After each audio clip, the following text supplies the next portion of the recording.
que nada en nombre de la Asociación de Presos Políticos Chilenos aquí en Francia, le damos la bienvenida y creo que es una buena oportunidad para explicar de compañeros que siguen realizando y contando un poco nuestra memoria. Y eso es lo fundamental, ¿no? Nosotros, digamos, somos una asociación que nacimos cuando Pinochet fue preso en Inglaterra. Hace 26 años hemos funcionado sin descansar ningún año en esta lucha por la memoria y tratar de ayudar a nuestros países que hoy día están luchando. Y creo que hoy día más que nunca por lo que está pasando todavía en todo el mundo.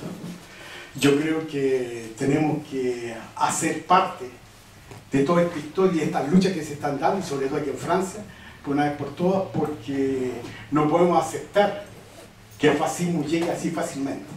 Por lo tanto, yo creo que la unidad tiene que irse por todos lados, tenemos que construir y ojalá que podamos apoyar, porque muchos van a sufrir, sobre todo los emigrados, es un racismo entero. Y sobre todo también ayudar con esta lucha para el pueblo palestino, que un día tendrá que tener como pueblo y tenemos que aceptarlo y luchar por ellos. Es por eso que para nosotros nos sirve mucho esta lucha internacional y tenemos que seguir luchando. Bueno, Pedro, que yo lo conocía solamente por correo electrónico, un día me dijo, ustedes nos pueden ayudarme a vender un libro. Yo le dije, ¿cuál? Bueno, me dijo una historia que escribió un compañero que se llama Bruno Serrano, que yo no lo conocía personalmente, pero que está en Chile, y me dijo, porque ha escrito un libro, y yo le dije, mira, ¿para qué? Sí. Verificación si entiende el español. Non, c'est bon. En fait, chaque fois qu'il y a des gens qui arrivent, il faut reposer la question. Oui. Si elle parle en français direct, parce qu'elle parle pas espagnol. Non, Donc, bah, En français, ça non? Ok. Bon, allez, on va continuer en français. Voilà. Bon, c'est qu'il m'a dit, bon, si je pouvais l'aider à vendre, je lui ai dit, nous, on fait pas, on n'est pas des livreurs pour vendre les livres. Si nous vendons un livre, c'est parce que nous allons le présenter quelque part. Et ce qui nous intéresse, c'est surtout, à part les livres, avoir une discussion, un débat avec vous, pour pouvoir nous aider dans cette lutte-là. C'est comme ça que je me suis contacté avec Pedro, je lui ai dit, bon, on a essayé, on a trouvé qu'aujourd'hui, c'était livre de la Maison d'Amérique latine et que nous faisons presque tous les mois quelque chose ici. Déjà, bon, là, ça va finir parce que ça vient des vacances scolaires, mais déjà, pour septembre, nous avons quelque chose que nous avons réalisé le 16 septembre, quelque chose ici. Et c'est pour ça que je l'ai dit à Pedro, et que il m'a expliqué que c'est lui qui l'avait traduit en français, et le livre s'est cité en français parce qu'arrivé sans livre non plus. Bon, nous avons ce livre-là qui s'appelle Che, Un viaje en utopia, que je l'ai lu, me l'a envoyé. Et j'ai lu aussi un autre livre qui s'appelle Honorer à la mémoire du père. Honorer la mémoire du père. Qu'il est là, qu'il le tient là, que c'était intéressant. Malheureusement, il a été édité au Chili seulement. Nous n'avons pas eu la possibilité de faire ramener parce que ça coûtait très cher de faire se remporter. Et on utilise beaucoup de camarades qui vont au Chili qui puissent nous amener des livres parce que sinon, ça coûtait trop cher. Bon. Et je l'ai dit aussi, un défi à Pedro, qui puisse les traduire, pour qu'on puisse les faire un jour ici à la Médadine, qui m'impressionnait beaucoup. Ce serait intéressant, et on verra, il ne faut pas se précipiter, mais il y a beaucoup de gens qui me demandent. C'est pour ça. Bon, qui c'est Pedro? Pedro qui aussi, en parlant avec lui, on est presque passant à Santiago, on ne se connaissait pas. On a 10 ans de différence, je crois, non? Je suis 1,50 et toi, je ne sais pas, 41. Et on vivait presque dans le même quartier. On a été dans les mêmes lycées. Et c'est comme ça la vie. C'est national. Et lui s'est marié, où dans mon enfance, j'étais enfant de cœur, qui était la messe, c'est incroyable l'histoire. C'est intéressant parce que j'ai milité dans la même organisation. Ça, c'est important. Bon, on milite plus maintenant, mais on a toujours ces militants qui s'en est dans les partis de continuer cette lutte. Pour Pedro, je ne vais pas dire tout ce qu'il m'a dit, il a une formation ici, et je ne vais pas donner, mais surtout il m'a dit, bon, tu peux me dire, je suis un expressionnaire politique chilien, et ça c'est le dit tout. C'est-à-dire que Nous sommes des anciens prisonniers politiques. Et nous croyons que nous avons continué toute notre vie. Ça fait 48 ans que je suis ici en France pour ça, pour cette cause, parce qu'on ne peut pas oublier. Et c'est là qu'il parle à Pépé le livre, qui va l'expliquer mieux que moi, Pedro. C'est utopie qu'on a toujours de pouvoir changer le monde. On veut aider, malgré toutes les routes. Mais j'espère, peut-être ce n'est pas nous, notre génération, j'espère que d'autres générations, ils pourront voir au moins, que peut-être ce n'est pas le socialisme, peu importe, mais qu'il soit un monde plus juste. L'autre chose que c'est sûr qu'il va falloir changer le modèle, parce que c'est un modèle qui est en train d'opprimer tout le monde. Et moi, que je pense, avant, on demandait beaucoup l'aide solidaire avec nos pays latino-américains, mais ici aussi. Parce qu'ici en France, le même modèle, sa dictature, il est en train d'arriver, il est en train de casser tout. Voilà. Bon, je laisse la parole, je crois, vos présentations, plus que ça, à Pedro qui nous parle de ce livre-là. Donc, pour moi, c'est un plaisir de venir vous retrouver, c'est la première fois. Et j'espère que je vais tenir suffisamment de temps pour traduire le dernier livre de Bruno et pouvoir venir le partager avec vous aussi. Avant d'attaquer directement le thème, je voulais dire deux petites choses. Et la première, c'est que je ne suis pas traducteur. En général, un traducteur traduit de sa langue maternelle à une deuxième langue qu'il a appris en cours de route. Ben, c'est pas mon cas, puisque je suis chilien d'origine, je suis arrivé ici il y a 50 ans, à Lyon, à Cannes, hein, parce que quand on est riche, on arrive à Cannes. Et de Cannes, mon petit frère qui avait été libéré avant moi de l'île Kilikina, m'a amené à Lyon, nous a amené, parce qu'à l'époque j'étais marié et j'étais avec ma fille, dans une voiture du corps consulaire. Hein, comme ça, la bourgeoisie, l'aristocratie, une voiture comme ça. Mais quand je suis arrivé à Lyon, j'avais une adresse d'un copain qui était à la fac avec moi, on s'est retrouvés à l'international. Après, il a été envoyé à Chacao, comme j'étais envoyé au Stade Chili. Mais après, on m'a envoyé au stade à Chacao, on s'est retrouvés. Et c'est lui qui m'a dit, Pedro, il faut s'en aller. Il avait un poste au Mapou.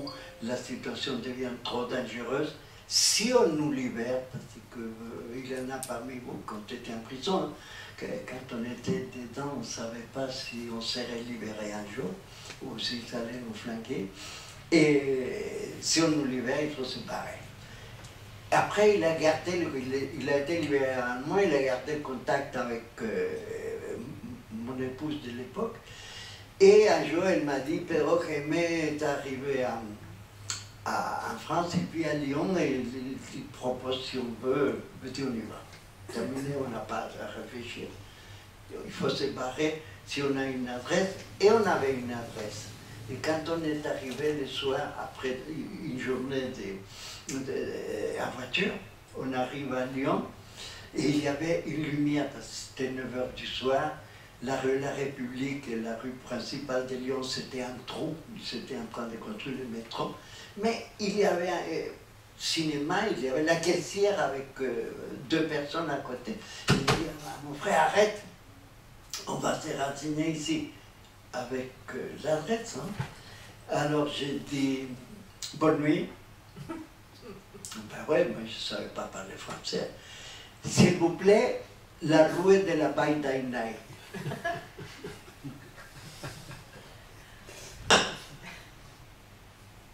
Il s'est regardé les trois.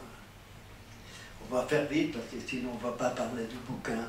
Bah, il y en a un qui dit ah mais c'est la rue de la Baie d'Aïnaï. Bon, ben voilà.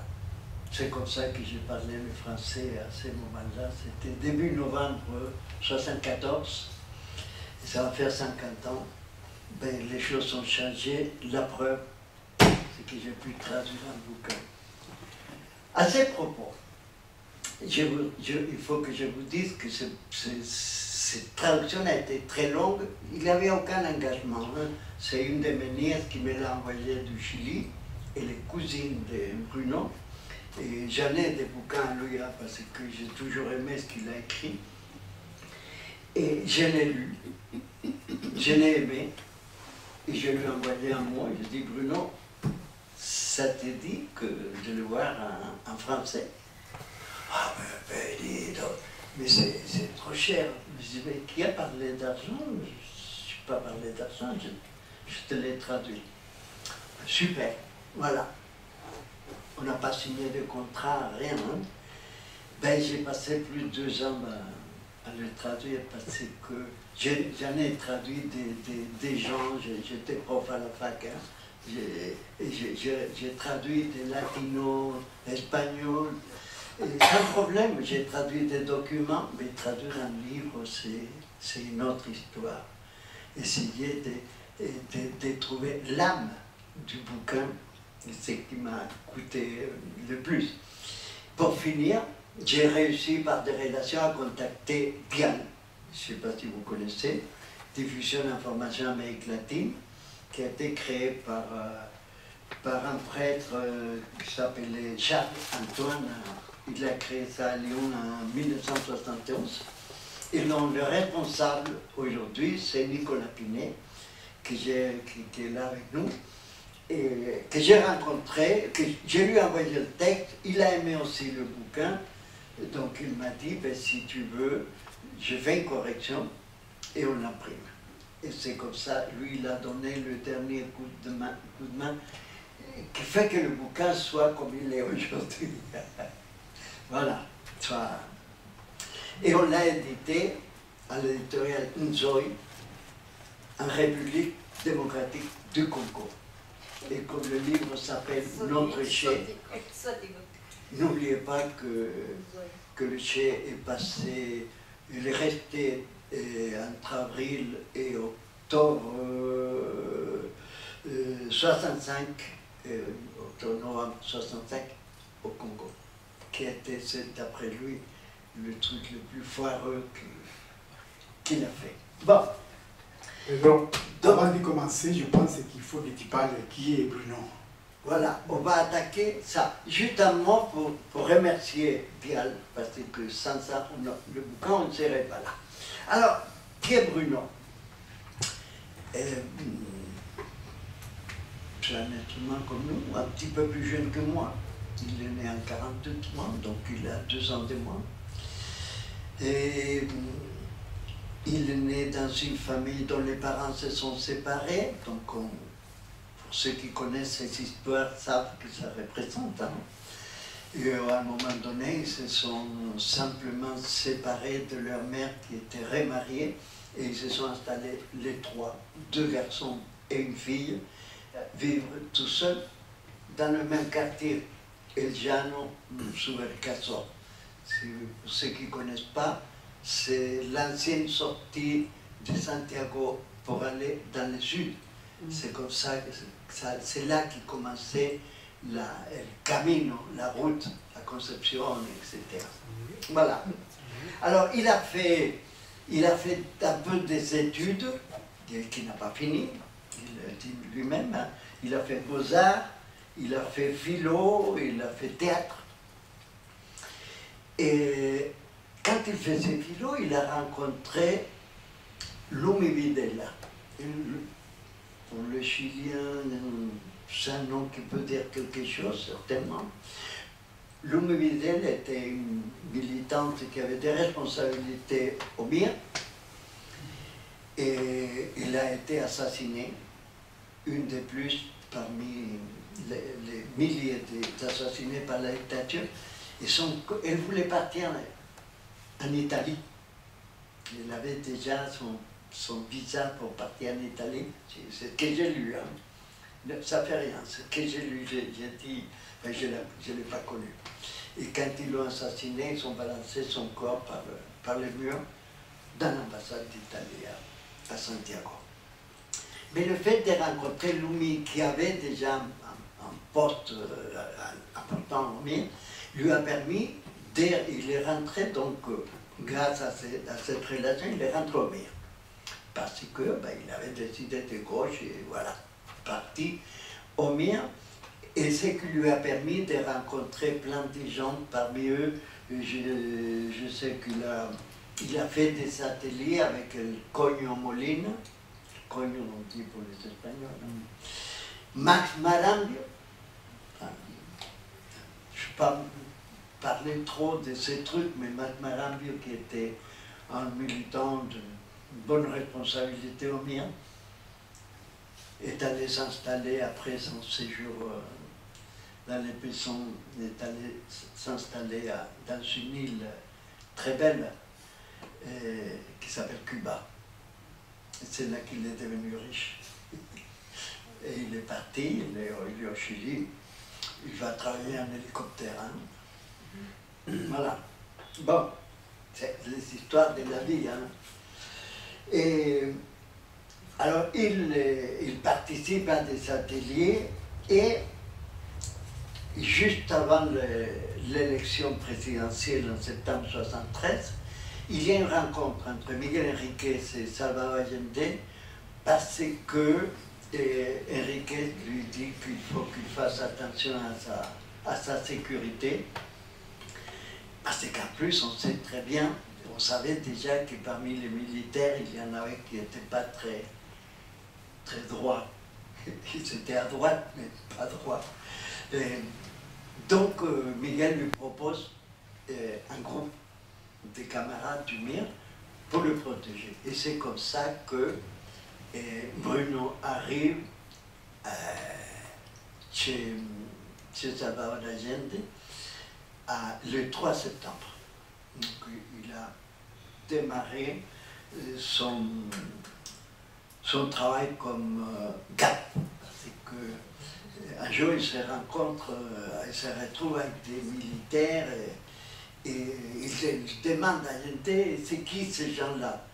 Il dit c'est un groupe d'amis personnels, un GAP, terminé. On pourrait parler plein de choses, hein, parce qu'ils étaient militants du MIR.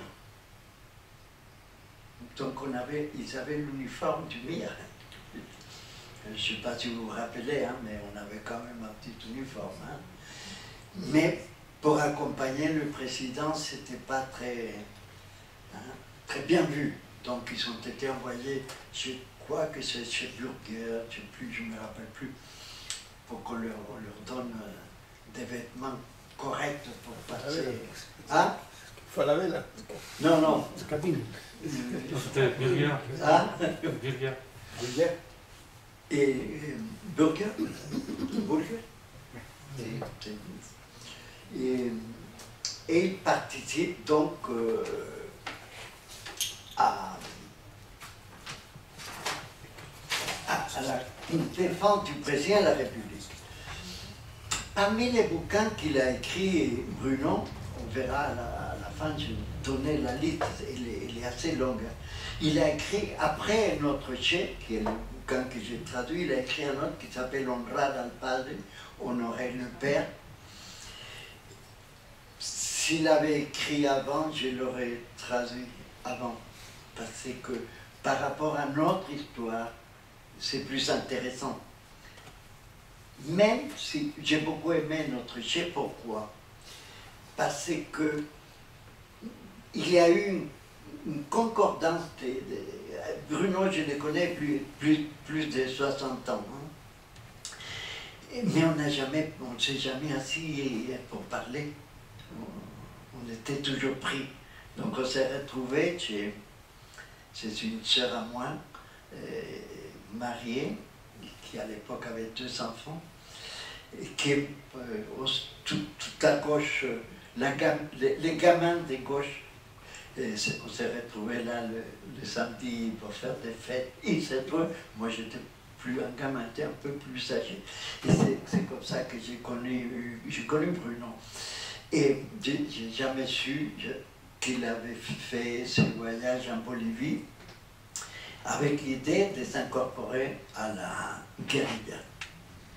Ils se sont retrouvés 4 camarades, et dont un Bolivien, et les 3 autres Chiliens, et ils décident comme ça, hein, comme la jeunesse décide après une demi-heure de conversation, ils décident qu'ils partent. Les trois autres, ils avaient les moyens, sont partis en avion. Et lui, il a pas de moyens. Par des relations, ils ont trouvé la voiture du frère d'une copine et ils sont partis vers le nord et ils sont arrivés à Antofagasta, à la maison d'un oncle, un frère du père à Bruno. Et ma mémoire elle me pose des problèmes. Hein. Et comment s'appelait le... Hein? El capitán Claudio Serrano. Et ben, j'ai couché chez eux quelques années plus tard, en 72, je suis allé coucher chez eux aussi. Et bon, quand Bruno est passé, c'était vraiment une petite baraque, hein, pas une maison, hein, une baraque, qu'on appelle une baraque. Et il continue, il se sépare parce qu'il est monté avec son frère Renato. Et Renato retourne à Santiago, Bruno part en Bolivie, et il arrive, il faut une aide, Jimena, comment s'appelle la ville de la Sierra? Santa Cruz. Heureusement que vous connaissez l'Amérique. À Santa Cruz de la Sierra, qui était la ville où ils avaient rendez-vous, parce que le copain bolivien, qui avait un frère qui était militant du PC, savait que le Che était par là. Donc, il arrive avant les autres, mais finalement, il se retrouve. Mais quand il n'a pas de sous, il vit un peu à la campagne, hein, il ne vit pas des autres, il vit comme des petits bourges. Et tandis qu'il vit dans une baraque des Indiens dans la forêt.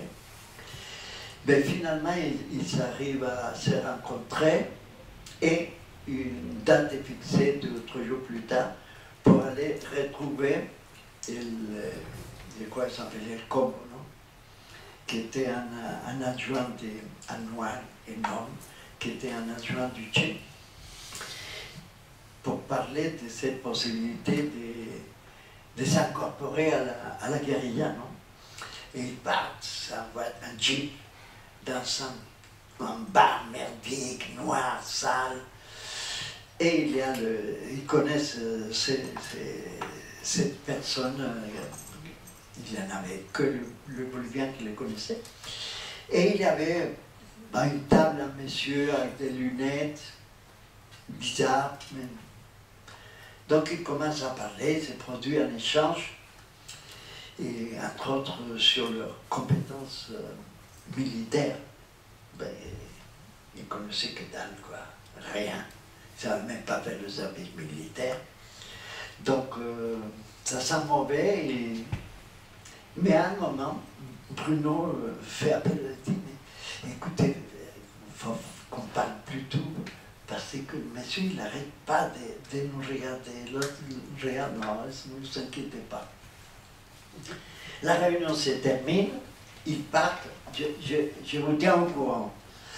Ils ont compris très vite qu'il ne fallait pas attendre des réponses, qu'il n'y aurait pas de réponses.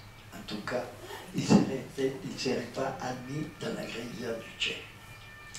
Des années plus tard, bien des années plus tard, Bruno a appris que cette personne qui était au bar, c'était le Che. Voilà.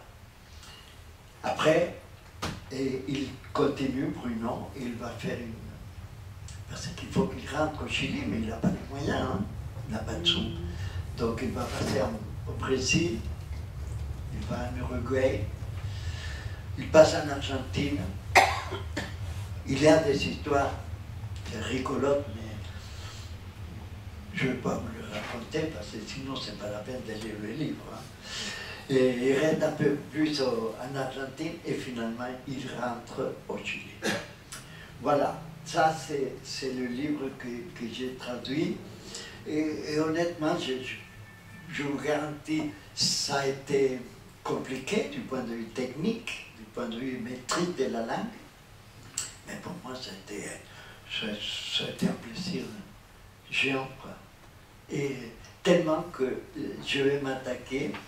J'ai eu une période un peu compliquée là, côté santé, parce qu'on arrive à l'âge où la santé c'est compliqué. Je crois que je dois être le plus vieux de tout ça ici. Donc vous êtes encore des jeunes, vous ne connaissez pas les problèmes qu'on peut trouver, hein, on n'est pas obligé, mais qu'on peut trouver.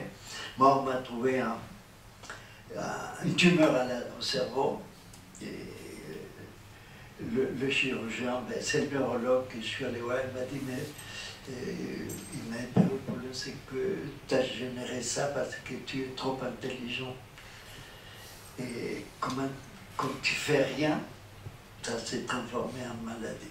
Donc ce que je te propose, c'est qu'on tourne, on l'enlève, et comme ça on va donner un petit peu à des gens qui n'ont rien parce qu'il y en a beaucoup. Comme je suis généreux, ben voilà. Donc j'ai pas pu faire la promo parce que le bouquin est sorti en juillet, j'étais opéré en août, et après j'étais opéré un autre truc, enfin bref. Donc c'est que cette année que j'ai commencé à bouger pour essayer de les faire connaître, tout en sachant que ce n'est pas le type de littérature qui intéresse à la population française. C'est évident. En plus, si vous voyez un peu les émissions de radio, la télé, il y a 10 bouquins par jour qui apparaissent. Donc, un bouquin sur un truc qui est vieux, le Tché est mort, il y a belle lurette. Hein. Donc, mais c'est pour ça qu'il faut trouver d'autres moyens. Pour le faire connaître, il ne s'agit pas de gagner de l'argent, il n'y a aucun bénéfice. Simplement, raconter un peu, partager un peu ce qui a été avec ces bouquins, l'histoire, un petit bout de l'histoire de l'Amérique latine. C'est une personnalité qui a marqué le monde entier, parce que le Che est connu dans le monde entier. Et l'idée, c'est donc de traduire Honrad al Padre, qui est un hommage qui rend Bruno au président Allende. Il l'a côtoyé pendant un peu plus d'un an, et il l'a vu dans son intimité, dans l'intimité de ses relations, de sa façon de vivre. Et je crois que, comme il l'a dit Bruno, il a appris à l'aimer parce que c'était un homme d'un autre niveau, avec des qualités qu'on trouve parfois un peu disséminées, un petit bout par là, qui dit qu'il faisait partie de cette couche limitée des gens qui cumulent des capacités et des qualités. Et c'est pour ça qu'il a écrit donc Honrad al Padre. Et mon idée était de vous traduire, de vous lire un petit peu, et je ne sais pas combien on est dans le temps. Oui, 10 minutes et plus. Voilà. Parce que vous envoie des questions après. C'est voilà qui est. On a 10 minutes encore. Oui, oui, oui. Vas-y. Parce que ce qui est intéressant, c'est de pouvoir échanger. Hein. Tout à fait. Et Bruno, il a une quantité énorme de bouquins. Il a commencé par L'ancien succombé, qui est par là, ça va être celui-là, et l'Antigua succumbido, il a été édité en 79. Après, il a fait Poésie souterraine en 81, Exil, qui est par là, qu'il a écrit avec Jorge Montalegre, au passage. Et j'ai connu Jorge quand il avait 17 ans. On a vécu ensemble au camp de concentration de Chacabuco,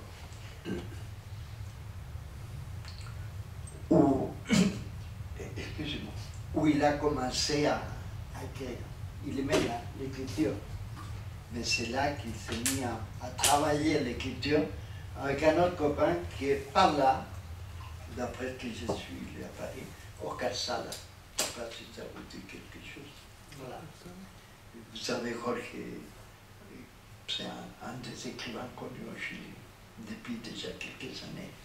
Après, il a écrit Casserole commune, La olla común, qui est par là aussi. Voilà, c'est celui-là. Et en 84, la poésie emprisonnée, en 88, fin des cuisses. J'ai effacé les mots. Non. Le titre en espagnol, là,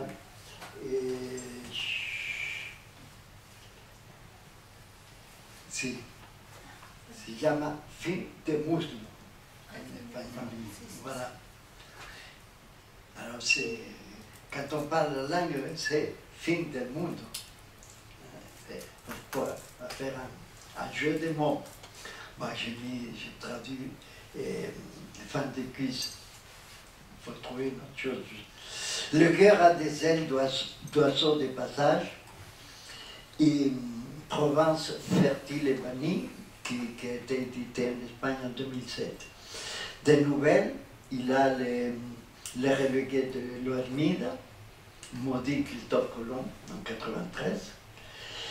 Les naufragés en 2006, Notre chef, un voyage à l'utopie en 2018, et Honoré le Père en 2022. En plus de ça, il a écrit en 2013, il a fait, c'est pas lui qui l'a écrit, l'Exhumation de l'Olvido, l'Exhumation de l'Oubli, qui est un recueil d'articles de presse entre 73 et 90, donc de la dictature. Et dans le même style de documentaire, il a fait un audiovisuel sur le peuple indigène et afro-descendant du Chili en 2002. Il a été primé, il a reçu le prix concours Rubén Darío au Nicaragua en 1985. Le prix pour la défense et promotion des droits humains au Chili en 1989 et le prix de poésie Alonso del Silla en Espagne en 2007. Et il a eu quelques postes, j'avais noté ça quelque part, mais bien sûr, il a travaillé comme directeur du secteur culture originaire du département culture du ministère de l'Éducation entre 2001 et 2004, et le même poste, mais au conseil régional de la région de Los Ríos, entre 2007 et 2008. Et depuis l'année 2000, il travaille avec des communautés originaires dans le processus de récupération culturelle. Voilà, je m'arrête là. Si je peux répondre, parce que Voici. je ne suis pas le nom. Il y a des questions? Vas-y.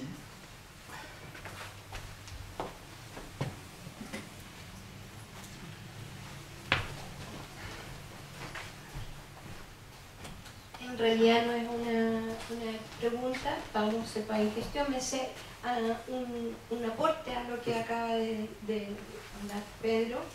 Yo creo que aquí hay una persona que puede hablarnos mucho mejor sobre Bruno y espero que la negra se entusiasme. Pero je voudrais dire simplement qui était Bruno. Bruno, il faut le penser avec un par de bototos, un blue jean y un poeta magnífico, poeta realmente popular. Il faut en français. Ah pardon, il faut l'imaginer avec un petit de bototes français. Des bottes? Des bottes, pas des bottes, non. Du Santiago. Entre les deux. C'est le vote militaire, tu sais, c'est pas le vote. Oui, ouh là là. Ça Bon, fait rien, ça fait rien. Un peu sportif si tu veux, avec un jean et surtout un poète populaire. C'est un grand poète, Bruno. Et un grand poète qui n'était jamais en train de courir derrière les prix, ni les reconnaissances en tant qu'écrivain. Il a fait une vie insérée, mais insérée chez les gens les plus populaires, les plus démunis, en captant leur intelligence, en captant leur façon de s'organiser, leur créativité organisative, et en parlant de tout ça, et aussi avec une sensibilité devant la nature. La nature, la vie est énorme. Je voudrais raconter deux choses seulement de Bruno. Lui, c'est qu'il était au GAP.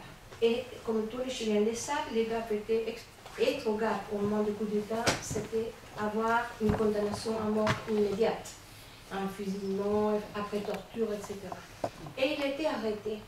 Il était arrêté avec les prisonniers les plus dangereux et amené au Stade national de Santiago. Tout de suite après le coup d'État. Tout de suite après le coup d'État. C'est le 13 septembre. Absolument. Et il était arrêté, et à ce moment-là, qu'il était arrêté, il savait qu'il ne sortirait pas vivant. C'était fini. Et à un moment donné, je ne sais pas si c'est le matin ou c'est le soir, je crois que c'est le matin, et on les met tous en file, tous les prisonniers dans les groupes avec lesquels on avait mis, qui étaient un groupe de gens condamnés à mourir, probablement, ou à être torturés avant de mourir, et on les sort dans une queue avec une grille à côté. Et de l'autre côté de la grille, il y avait un autre groupe qui était les prisonniers de Toque de Queda, du couvre-feu, qui ont arrêté comme ça. Et Bruno a toute l'intuition. Qui allait être libéré. Qui allait être libéré. Et Bruno a toute l'intuition qu'il faut passer à l'autre groupe. Mais il y avait plein de gardes armés qui étaient avec les mitrailleuses. Et il prend l'élan, il s'est dit, bon, c'est ça, ou de toute façon c'est la mort. Et il saute la grille et il tombe du côté des autres qui un peu le cachent et on le libère. C'est incroyable, c'est un cas, une témérité à jouer les tout pour les tout, là, hein, vraiment. Et on le libère et il reste au Chili. Et il reste en vivant dans une pauvreté terrible, en faisant toute la résistance, en écrivant la poésie. Il a travaillé comme pêcheur des années dans les bateaux qui sortaient à la pêche à 3 h du matin dans les foires. Il a connu tout ce monde populaire, fort, dont il se sentait partie. Et il est une personne donc chargée d'expériences humaines et de vie. Et ça, c'est Bruno. Et c'est quelqu'un qui ne va jamais courir, comme je l'ai dit, derrière une cérémonie de reconnaissance. Mais sa poésie a une force incroyable. Il a travaillé avec les prisonniers politiques, avec les femmes. Pendant toute l'époque de la dictature, il est resté jamais en se taisant et toujours en faisant une résistance comme ça. Pas dans les grandes tribunes, toujours à partir du vécu des gens, et en essayant de donner aux gens cette énergie de croire dans la poésie, dans la beauté de la vie pour laquelle on avait lutté. Donc c'est ça que je voulais dire de Bruno, c'est tout. Ouais, il ne s'est jamais exilé. Non. Il a vécu un petit peu en Argentine. Et, après, il est parti à Cuba à cette époque pour se former, c'est une formation militaire. Mais il ne s'est jamais exilé. Je ne sais pas s'il n'est pas Si, mais... Non, tu vas-y, tu veux parler? Tu veux? Bon, il faut dire que je peux. Tu n'es pas obligé. Je peux dire Ouais. qu'il est d'origine populaire. C'est pas qu'il est arrivé là, il a grandi là où, à San Joaquin, où il y avait la femme de Santiago à l'époque. Et avec des enfants encore moins myologiques que lui. Sa mère, il faisait des vêtements pour les poupées. Et il m'a raconté qu'il dormait tous les deux frères, lui et l'autre garçon, ils dormaient dans un lit avec plein de poupées. Et bon, après, il n'a pas vu le papa jusqu'à 15 ans. Ils se sont installés avec la maman dans le quartier de San Ignacio, hein, Paradero 9, un peu avant. Et la grandi là, et il a encore ses copains de ce temps-là. Il ne reste pas beaucoup, hein, parce Il ne reste pas beaucoup. il y en a plusieurs qui ont été assassinés. Il y a encore Cochine, il y a Si. Gwen, il y a Cochine, Ici. il y a... Voilà. Et quand sa mère, une fois, parce qu'il était ado, et il aimait beaucoup James Dean, hein, et la mère l'a donné une veste en cuir.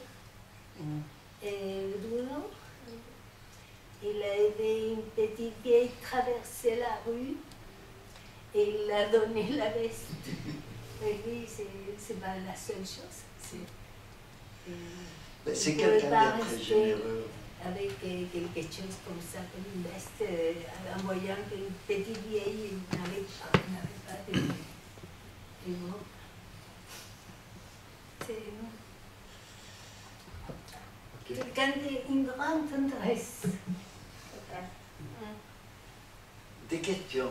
Des Allez-y, questions hein. qui parlent, je sais pas. Bon, juste parler un petit peu du contexte de l'arrivée des gens, des copains, des camarades qui sont arrivés à la guerre. Moi j'étais à la guerre aussi la première année. Je suis arrivé en fin novembre de 1970. Et on n'était pas nombreux. Nous sommes arrivés aussi pour remplacer les gens qui sortaient, hein, qui partaient, les gens de mur. Et il n'y avait pas des gens à cette époque-là du Parti socialiste qui sont arrivés après.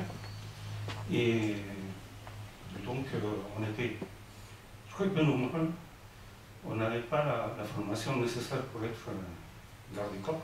Hein. Et surtout qu'on travaillait 24 sur 24, 7 jours sur 7. À cause on n'était pas nombreux. Finalement, ensuite, dans les mois suivants, il y a eu l'arrivée d'autres camarades et camarades aussi du Parti socialiste, la mail de Libération nationale, et le ELN, qui on a complété et comme ça on a pu se dégager de certaines choses parce qu'on faisait tout. On était dans la guerre rapprochée, on préparait les déplacements de pression, on gardait les endroits physiques, Marmoro, la Moneda, Cañaveral, donc on était à plein temps. Alors lui et Bruno, je l'ai connu, était dans la guerre rapprochée. Et exclusivement, il était l'un des premiers qui est arrivé. Je crois que c'était le 4 de septembre, par là, 3 ou 4. Il faisait partie des 5 qui Miguel Lemire avait proposé à Allende pour qu'il fasse la protection. Donc il y avait Max Marambio, Claudio Superbi, et il y avait aussi Ariel, je crois.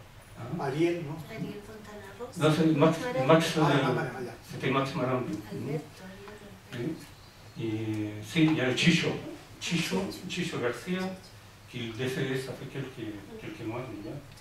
Et il y avait un autre, je crois que c'était le Bolch, hein, il était un étudiant d'économie.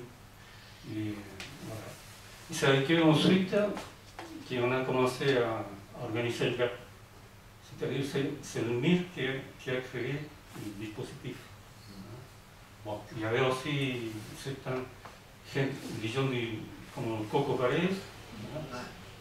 Il y avait aussi les tendons de la Moneda qui étaient des gens, c'est-à-dire des mouvements de libération nationale.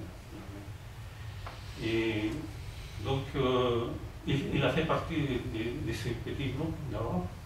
Et effectivement, bah ça, tout le monde parlait à l'époque aussi de la tenue pour être, surtout que le 4 septembre, il devait être bien présentable, bien, comment dire, bien habillé.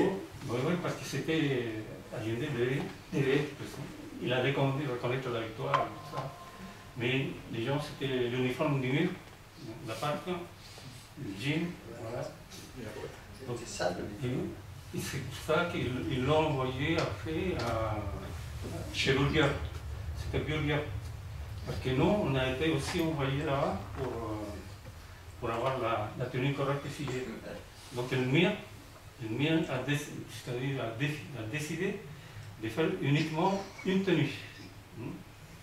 Pour les gens qui étaient à la gare rapprochée, ils avaient droit à deux tenues. Ça, avec le but d'éviter la corruption. Parce qu'après, c'était... Effectivement, il y a eu des cas de corruption. oui. Donc, le contexte, c'est un peu ça. Hein. On travaillait 24 sur 24.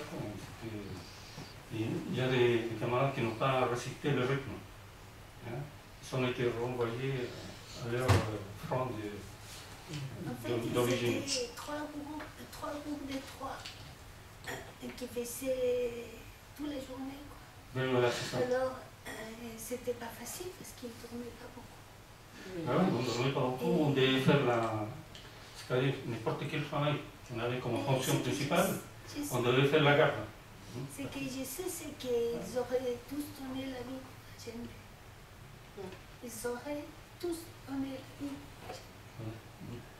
Ils ont fait un voyage à Valparaiso et il y avait une voiture qui essayait de faire tomber la voiture, les faire sortir de la route. Et il y avait Mario Solari qui conduisait la voiture.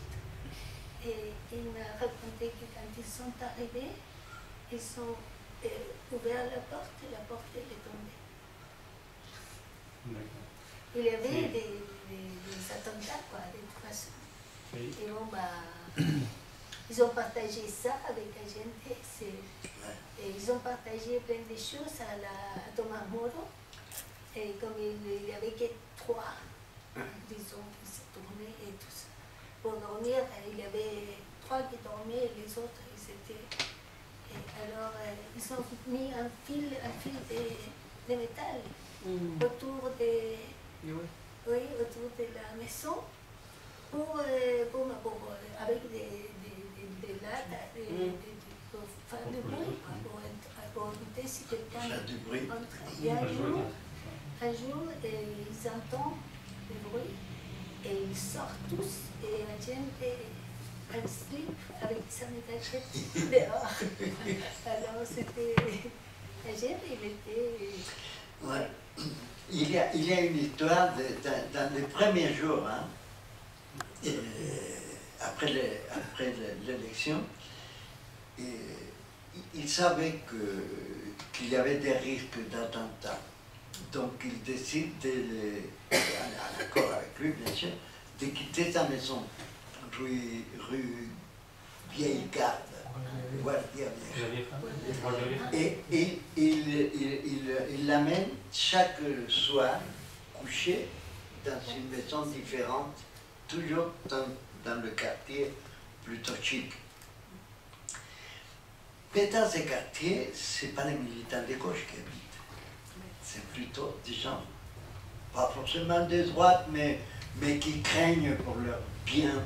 Donc ils voient un mouvement et ils préviennent la police. Et il y a une brigade de détectives qui arrive un jour. Et au moment que le groupe arrive avec le président, ils avaient déjà reçu les 3 Fiat 125.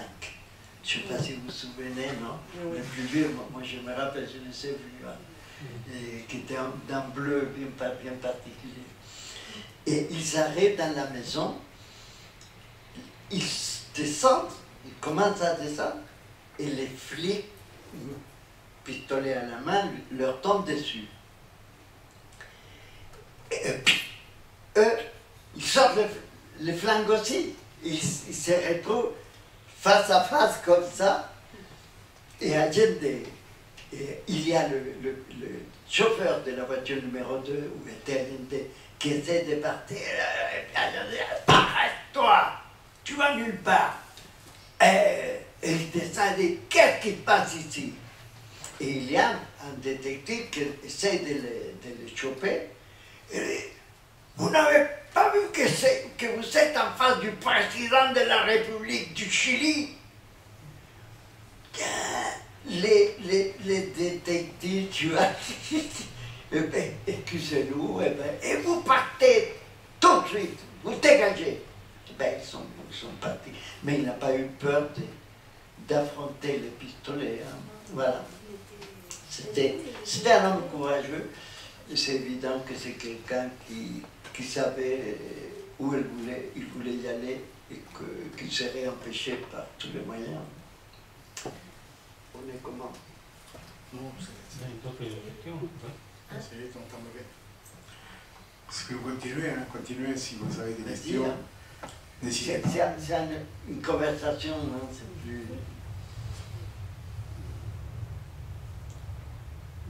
Non. Bon. Profitez. Une petite acotación, Oui. pas sur les livres, sur mon nom, mais sur Chaco et ce qu'il a dit la Negra. Je ne sais pas si c'est enregistré, mais c'est intéressant, ce qui se produit ici comme lieu de mémoire. Tout ce qu'a raconté Chaco, les acotations de la Negra, tout ce que... Ça c'est la mémoire qui effleure à un moment donné et qu'il faut vraiment faire quelque chose, hein, parce qu'on la raconte une fois, après on la raconte après plus, ça disparaît. Donc je trouve que c'est important tout ce que vous dites, que ça devrait être écrit. Voilà. Moi je crois que le mieux, parce que c'est pas toujours facile de parler devant les autres, et la mémoire nous pose des problèmes. Le mieux, c'est de l'écrire tranquillement chez soi, chez vous, et vous le faites passer à Hector pour essayer de grouper, de rassembler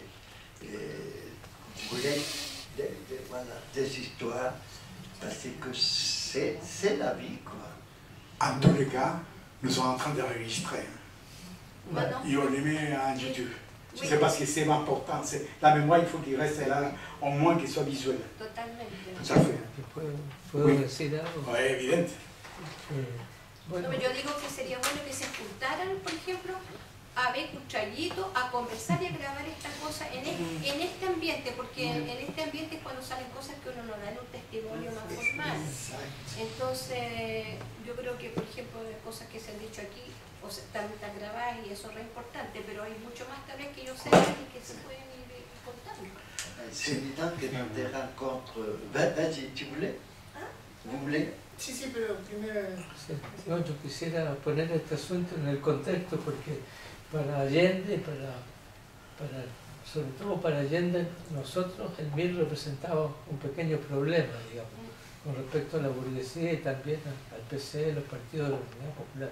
Entonces hay una entrevista bastante interesante de un responsable cubano que cuenta que Allende, que était très manipulateur, était un type très, enfin, il voulait tout tenir sous contrôle, il a proposé ça à MIR parce que bon, ça les servait, et aussi parce que nous, on avait donné pas mal d'informations d'intelligence sur les possibilités de coups d'État, la conspiration de la droite, mais c'était une façon de nous tenir contrôlés quelque part.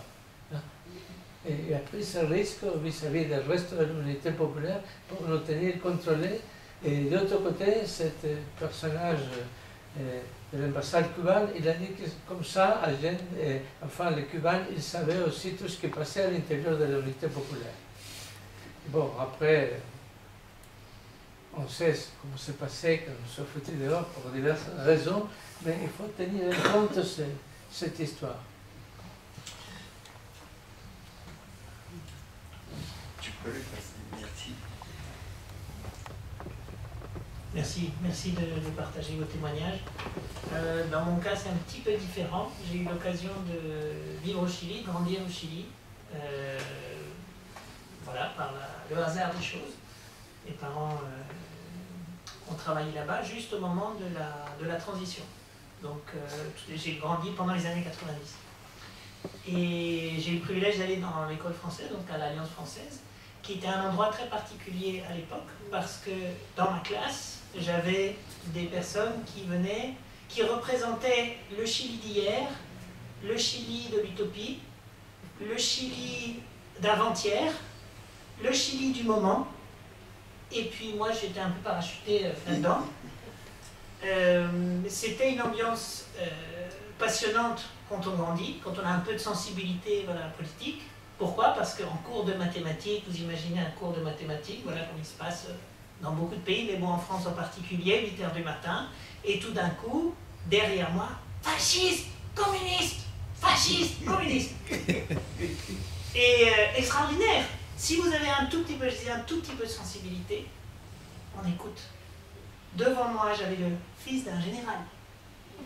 Derrière moi, j'avais peut-être le fils d'un de vos camarades, un certain Enriquez, je ne sais pas. Malheureusement, je n'ai pas son nom complet. Mais lui a continué, ensuite il est rentré dans les jeunesses socialistes, etc. Bon, il fait partie, je suppose, de la vie politique aujourd'hui. À ma gauche, j'avais la petite fille d'un grand propriétaire terrien qui s'était fait tuer lors d'un échange un peu trop arrosé entre différents personnages. À ma droite, quelqu'un qui a dû se cacher. Donc là, je parle de la génération qui vous a suivi. Et donc par rapport à cet exercice de mémoire, ce qui serait aussi important, c'est de pouvoir impliquer la suite, parce que je pense que pour notre génération, le type de questions qu'on a sont peut-être différentes.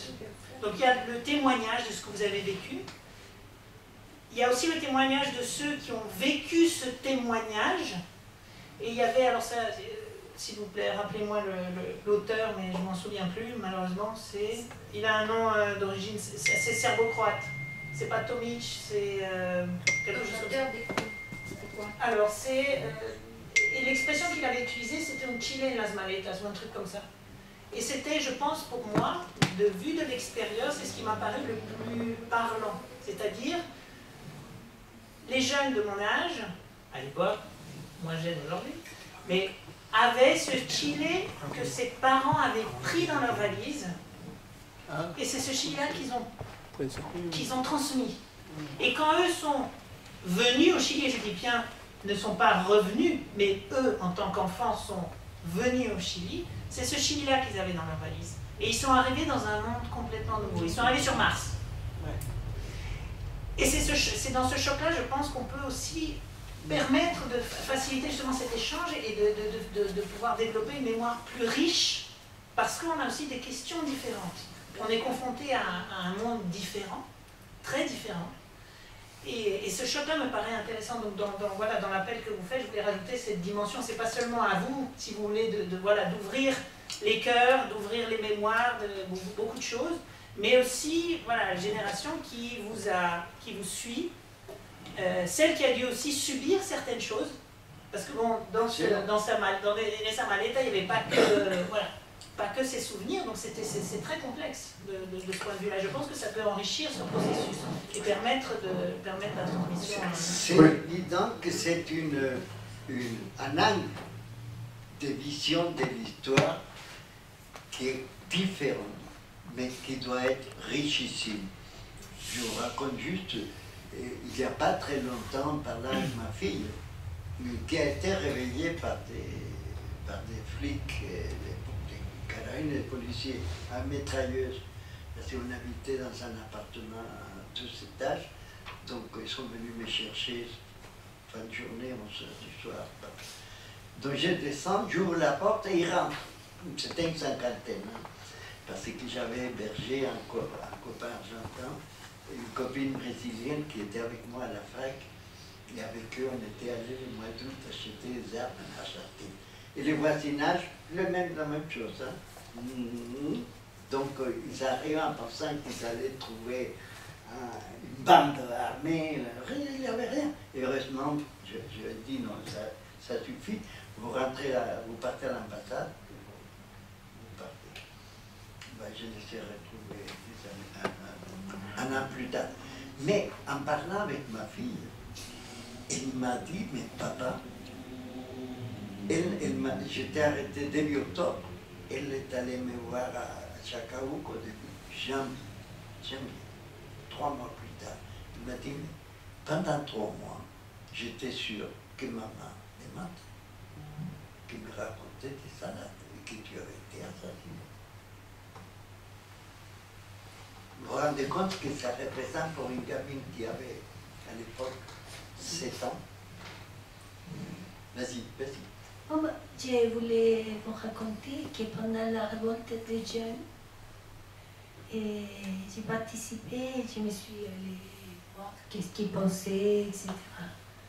Et je me rappelle qu'on a fait des réunions et j'ai raconté qu'un jour, je me suis rappelé qu'on était si heureux. On était quoi?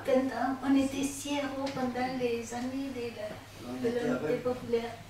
Et je me rappelle là où on habitait, hein, où il y avait la maison, c'est la maman qui louait une maison pour ses enfants. Alors il y avait plein de copains qui venaient rester un temps, ils partaient, des réunions. Et Bruno, qu'il se mettait à peindre tous les murs, les fenêtres, parce qu'il n'avait pas de tissu de peindre. Alors il faisait la peinture partout. Et il y avait le voyageur qui jouait le piano. Et c'était un truc de fou, c'était une maison incroyable. Et vraiment, on était heureux. Hein. Je sais pas, on était... Alors j'ai raconté aux jeunes là qu'on était si heureux. C'était un pays tellement beau.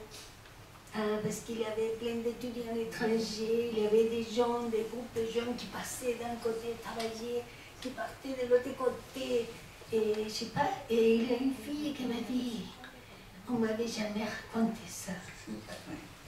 Elle était vraiment émue, elle m'a dit, on m'avait jamais raconté ça. Ça veut dire, je crois qu'après le coup d'État, on a pensé que c'était tout triste, mais nous, on a été heureux.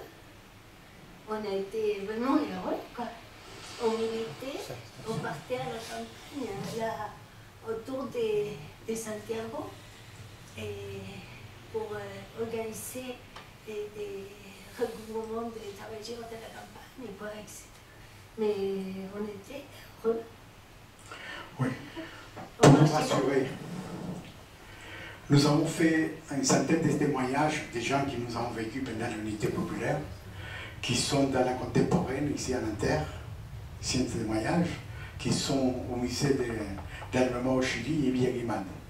Mais nous avons pensé aussi, et nous commencerons en septembre, à avoir la deuxième et troisième génération. Parce qu'il y a maintenant nos petits-fils. C'est une autre génération encore.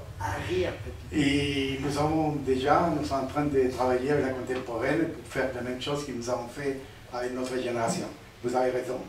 Il faut que sa mémoire soit racontée pour tout le monde le plus possible. Parce que c'est une chose, nous après partir, mais il faut qu'il reste ça. Et qu'on connaisse les vraies histoires à travers les personnes qui ont participé à des choses. Voilà. Vous avez raison, nous avons déjà pensé, nous sommes prêts à commencer en septembre. Bon, il nous reste que 5 minutes. Je ne sais pas s'il y a quelque chose, parce que par règlement ici, nous devons laisser la salle au plus tard à la limite. On les laisse là parce que nous, on veut conserver cette salle vraiment partout. Je ne sais pas s'il y a quelque chose. Vas-y. Non. Sinon, je vais vous lire un poème en attendant de ce livre Olla Común. C'est vrai. Et la poésie de Bruno, eh ben, il y a des poèmes d'amour, de la poésie, a priori, elle sert à ça, à se dénoncer comme amoureux de quelqu'un. Mais il y a une poésie qui est une poésie militante, une poésie engagée.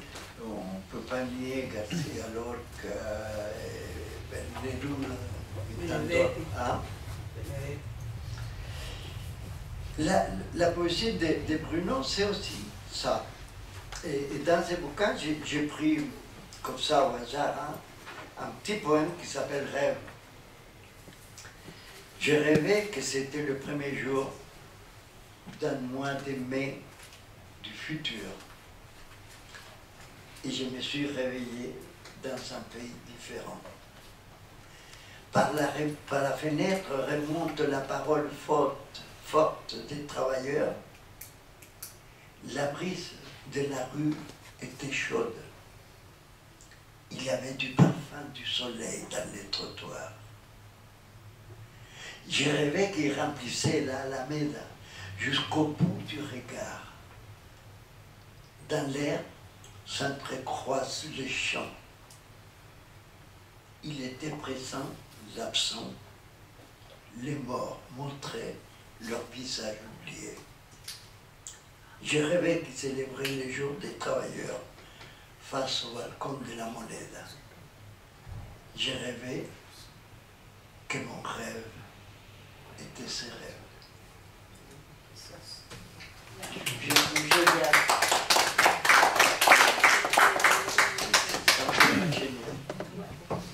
Le pauvre tanto, y otra cosa muy simpática, que bueno, la mamá de Bruno no tenía idea de nada. La mamá de Bruno, elle ne savait rien, quoi. Elle n'était pas au courant de rien du tout, du tout.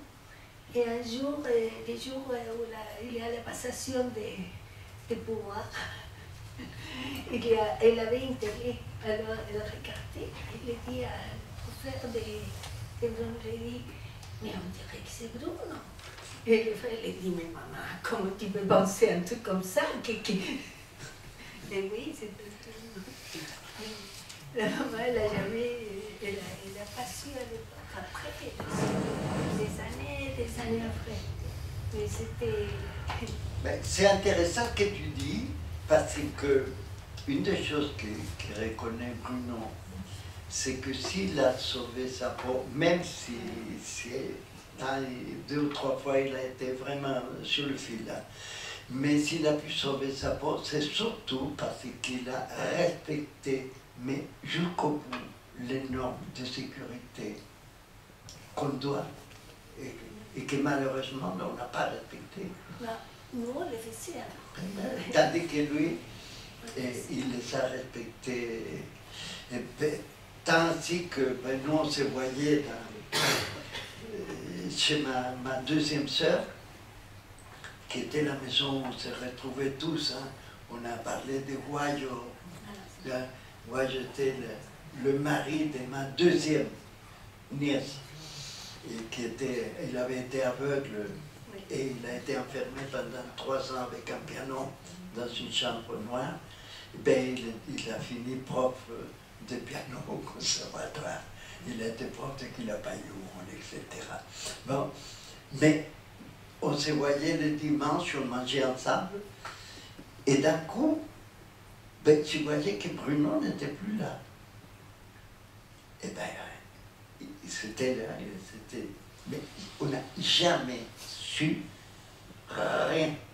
Il n'a jamais laissé le moindre indice qui pourrait permettre d'imaginer qu'il faisait partie du groupe de Gap.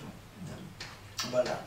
Et c'est pour ça que on est heureux de savoir qu'il va bien.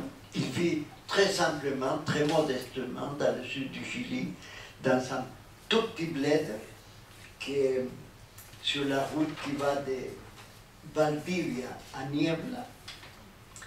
Et ben, j'ai cherché le nom, voilà, ça s'appelle Guadalajara.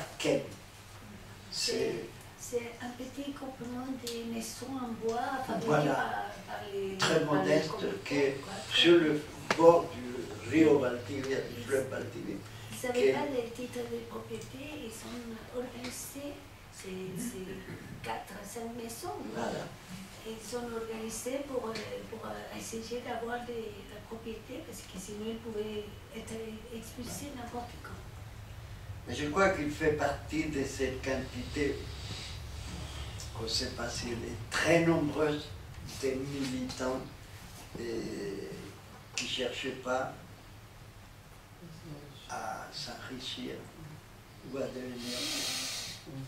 Comme malheureusement, moi j'ai un exemple, pas loin de la gare de Lyon, un jour à midi, j'ai lavé des plats après notre repas avec, ça y est, de la mémoire, comment s'appelle le patron du Mapo. Garreton. Avec Oscar Garreton, j'ai lavé des plats avec lui. C'était pas fini encore, hein, au Chili. Et voilà. Bon. Il est gros comme ça maintenant, à cause des billets. Bon, on va finir. On vous remercie au nom de l'Association des prisonniers politiques chiliens d'être présents et de connaître de petit à petit cette mémoire qui pour nous c'est très important pour léguer à notre génération future. Et je vous invite déjà, si vous voulez participer, le 11 septembre sera en face de l'ambassade comme nous l'avons fait depuis 26 ans pour encore commémorer une année de coup d'État et commémorer surtout tous nos camarades qui sont morts ou qui sont portés disparus et aider à ces peuples chiliens qui souffrent aussi pareil que nous. L'extrême droite, il est en porte pareil comme il s'est fait en Argentine, alors il faut aider beaucoup. Et je vous invite aussi, le 16 septembre ici, on fera une soirée d'hommage à Tardi. Je ne sais pas si vous connaissez Tardi, c'est un dessinateur qui a contribué beaucoup à l'histoire, raconter l'histoire. Et aussi à Dominique Grange, qui est une chanteuse qui vient depuis les années 68, qui c'était une femme qui a chanté pour l'engagement fondamental. Alors on sera ici le 16 septembre pour fêter tout ça. Quel lien entre Tardy, Dominique Grange et l'association? Oui. Bon, Tardy et Dominique sont un couple, on les connaît là. Et nous l'avons connu, il fait partie d'une association d'enfants chiliens d'adoption. Mais il a participé beaucoup avec nous pour tout ça. Et on s'est connus comme ça. C'est ça, cet lien-là. Parce qu'il a sorti un film aussi qui raconte la vie de Dominique Grange, qu'on va les projeter ici aussi, qui raconte un peu, qui vient depuis mai 68, son engagement, il a continué jusqu'à aujourd'hui. Et vous verrez aussi, il y aura un petit énoncé pour voir les disparus au Chili, dans les films, voilà. Et aussi comment s'est passé aussi un peu la révolte au Chili. Vous voyez, et ça nous permettra à nous aussi d'avoir un grand débat pour vous montrer aussi, vous expliquer ce qui se passe actuellement au Chili. Voilà. J'espère que vous serez nombreux. Ça va être 3 heures. Hein. Ça, on a obtenu la salle pour 3 heures, parce que les films déjà ils durent 1h30. D'accord? Qui raconte ça, et après on fera cet hommage-là parce que nous croyons qu'ils font partie de ces gens-là qui n'ont jamais abandonné cette lutte-là, et je crois qu'ils méritent. Je peux vous dire que Tardy, il a refusé la Légion d'honneur. Mais il sera très heureux de recevoir notre hommage en tant que camarade. Voilà, je vous remercie. Merci beaucoup. Une petite chose, c'est que si vous voulez qu'on vous envoie, parce que Bruno va envoyer l'exhumation de celui-là. Ah si, il y a une partie d'exhumation de l'oubli. Il va l'envoyer pour le distribuer. Un PDF, c'est un PDF. C'est par Internet. Alors, si vous voulez qu'on vous l'envoie, vous laissez les courriers électroniques, voilà. Et si vous voulez aussi que je fasse, quand je ferai mieux les photos des articles. Ouais. Il a écrit beaucoup dans Fortin Mapocho. Les articles sont assez forts. Ouais. Et surtout que c'était une période où il y avait encore la fermeture de la presse de gauche. Et c'est nous aussi, si vous voulez, parce que nous avons commencé il y a 3 mois, 4 mois, Claudio, à sortir une petite revue qui ont dit qu'est-ce qu'on fait nous, ici en France, et comment aussi, des petites choses, c'est ce qui se passe au Chili, parce que nous, au moins, nous, on reçoit beaucoup d'informations, mais on s'en rend compte que personne ne les lit parce qu'il y arrive tellement. Nous ayons fait un résumé des choses, et comme ça, on peut vous envoyer aussi cette communication. Voilà, merci beaucoup une fois de plus. Au revoir.